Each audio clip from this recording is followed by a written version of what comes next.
এত বড় সরকারের কাজ করতে যাব আমরা, আমাদের সরকার কি দিয়েছে, আমাদের বউ বাচ্চাদের কি দিয়েছে? তেল দেওয়ার কথা 35 লিটার দিছে 28 টাকা করে। কালকে থেকে আমাদের নাকা রাখছে, কোনো টাকা দেয় না, কোনো কিছু করে না। তার কেন আমরা সরকারের লোকের আমরা টাকা নিবো?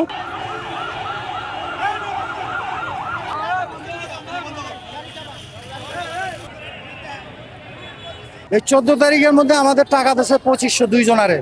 2500 টাকা আমাদের হবে না, আমাদের ফ্যামিলি আছে, আমাদের ছেলেমেয়েরা আছে, তাদেরকে তো খাওয়ানো লাগবে, শুধু আমরা খাইলে হবে?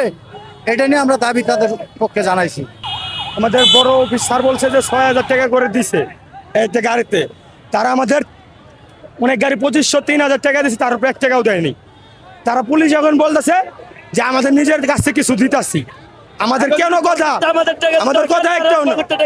আমরা তার কেন আমরা সরকারের লোকের আমরা টাকা নিবো?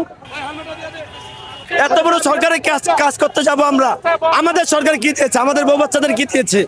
এই 8টা দিন আমরা কি বিনা কারণে খাটবো?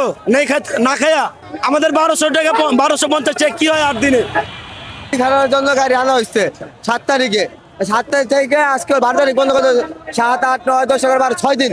এই জায়গার ভিতরে রাস্তাতে বিভিন্ন জায়গায় সাধারণ গাড়ি ধরছে। কোন গাড়ি 6 তারিখ গেছে, কোন গাড়ি 7 তারিখ গেছে, কোন গাড়ি 8 তারিখ গেছে। দেখে 7 তারিখে এই গাড়ি 3000, এই গাড়ি 25 তারিখে 8 তারিখে এই গাড়ি হলো 2500। তেল দেওয়ার কথা 35 লিটার দিছে 28 টাকা করে। 5 দিন খাওয়া দাওয়া হয়, আমাদের কি ফ্যামিলি নাই, আমাদের কি সংসার নাই? এখানে আমাদের খুঁড়ে আরো বাড়াইতে হবে, নাহলে আমরা চলবো কিভাবে? সারাদিন পরিশ্রম করে আমার কোনো টাকা পয়সা কোনো কিছু খাওয়াইতেছে না। কালকে থেকে আমাদের নাকা রাখছে, কোনো টাকা দেয় না, কোনো কিছু করে না। দাবিটা আমাদের শ্রমিকের হাও খারাপ হইতে গাড়ি লয়ে আসছে, দৈনিক আসতে 3 দিন ধরে গাড়ি রাখা হাঁটে দিচ্ছে না।